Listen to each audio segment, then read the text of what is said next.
کبھی آپ نے سوچا کہ دو سمندر آپس میں مل رہے ہوں مگر پھر بھی ان کے پانی الگ رہیں؟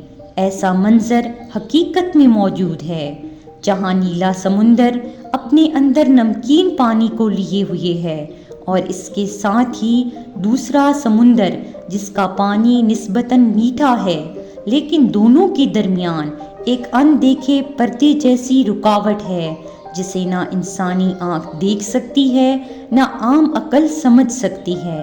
یہ منظر صرف قدرت کی کتاب میں نہیں بلکہ اللہ کی کتاب قرآن مجید میں بھی موجود ہے۔ آج کی اس ویڈیو میں ہم اٹلانٹک اوشن اور میڈیٹرینین سی کے درمیان برزخ کا راز، اس کی جغرافیائی حقیقت، سائنسی تحقیق اور عام سادہ مثالیں کہ یہ کیوں مکس نہیں ہوتے، اور قرآن کا معجزہ بیان کریں گے۔ اس سفر کے آغاز سے پہلے آپ ہمارے چینل کو سبسکرائب کریں تاکہ ہم اس علم کے سفر میں ساتھ رہیں۔ تو چلیں آغاز کرتے ہیں۔ دنیا کا دوسرا سب سے بڑا سمندر اٹلانٹک اوشن ہے۔ اس کا پانی زیادہ نمکین، گہرے نیلے رنگ کا ٹھنڈا اور قدرے بھاری ہے۔ اس سمندر کی لہریں تیز ہیں۔ دوسری طرف آتا ہے میڈیٹرینین سی، جو کہ اٹلانٹک سے چھوٹا ہے اور اس کے پانی میں نمکیات کی مقدار بھی کم ہے۔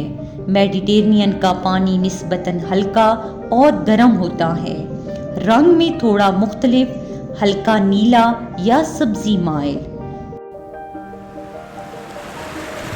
دلچسپ بات یہ کہ جب دونوں کے پانی جبرلتار کے راستے ملتے ہیں، جبرلتار عربی سے ماخذ ہے، یہ ایک مخصوص جگہ کا نام ہے۔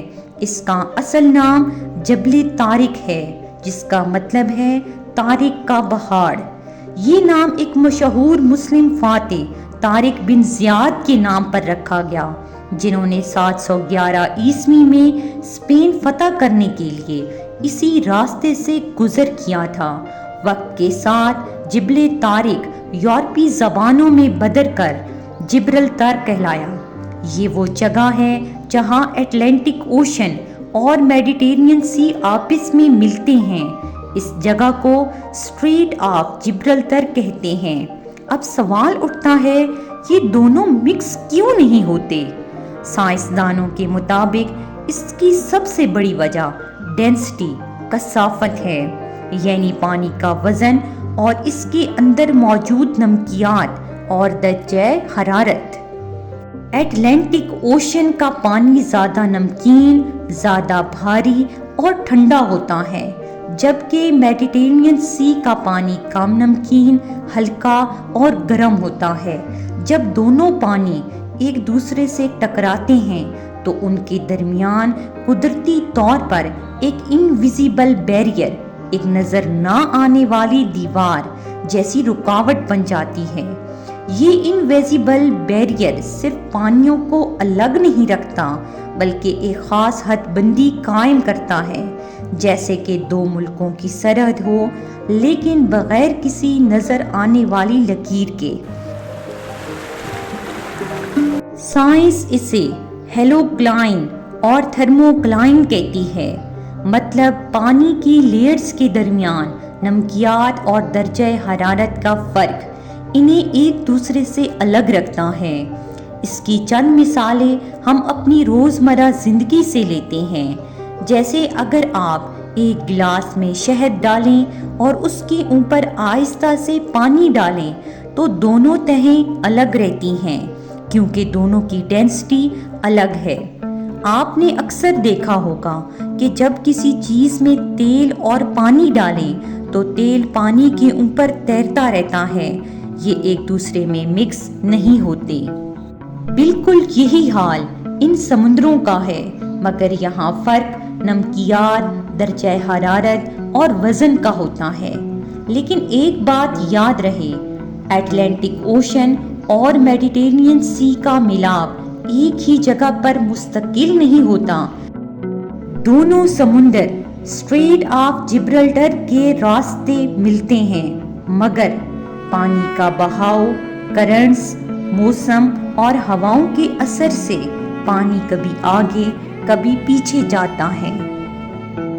آج ہم جو بات سائنسی تحقیق سے جانتے ہیں وہ حقیقت قرآن مجید نے 1400 سال پہلے بیان کر دی تھی۔ قرآن پاک کی سورہ رحمان میں اللہ پاک فرماتے ہیں، دو سمندروں کو چھوڑ دیا کہ وہ ملتے ہیں، ان کے درمیان ایک پردہ ہے، وہ ایک دوسرے پر زیادتی نہیں کرتے۔ یہ صرف شاعرانہ انداز نہیں بلکہ ایک سائنسی حقیقت ہے جسے جدید سائنس نے ہیلو کلائن اور تھرمو کلائن کہہ کر ثابت کیا ہے۔ اب غور کیجئے، جب یہ آیات نازل ہوئیں اس وقت کے لوگ سمندر کے کنارے بیٹھ کر دیکھ سکتے تھے کہ پانی ایک جیسا نظر آتا ہے، نہ کوئی آبدوز تھی نہ ڈیپ سی ڈرونز۔ تو آخر یہ علم محمد صلی اللہ علیہ وسلم کو کہاں سے ملا؟ یہی قرآن کا معجزہ ہے۔ اور یہ صرف ایک جگہ کا ذکر نہیں، سورہ فرقان میں اللہ تعالیٰ فرماتے ہیں، اور وہی ہے جس نے دو دریاؤں کو چھوڑا، ایک میٹھا شیریں اور پینے کے قابل اور دوسرا کھارا اور کڑوا، اور ان کے درمیان ایک پردہ اور مضبوط رکاوٹ بنائی۔ اس آیت میں میٹھے اور کھارے پانی کا ذکر بھی موجود ہے، یعنی صرف سمندر ہی نہیں بلکہ دریا اور سمندر کے ملنے کے مقامات پر بھی یہی نظام ہے۔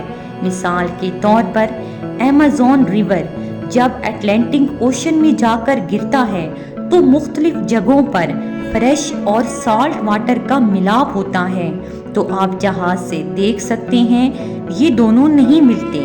اسی طرح دریائے نیل جب سمندر سے ملتا ہے وہاں بھی یہ قدرتی حد بندی دیکھی گئی ہے۔ غور کیجئے، ان تمام باتوں کا ذکر صدیوں پہلے قرآن میں موجود ہے، جب سائنسدانوں کے پاس نہ لیبارٹری تھی نہ ریسرچ آلات۔ آپ کی اس بارے میں کیا رائے ہے؟ کمنٹس میں ضرور بتائیں۔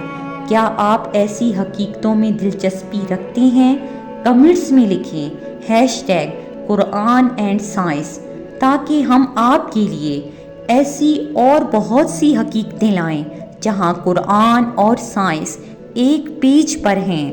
ویڈیو کو لائک کرنا اور شیئر کرنا نہ بھولیں۔ ملتے ہیں پھر ایک نئے سفر پر۔ جزاک اللہ۔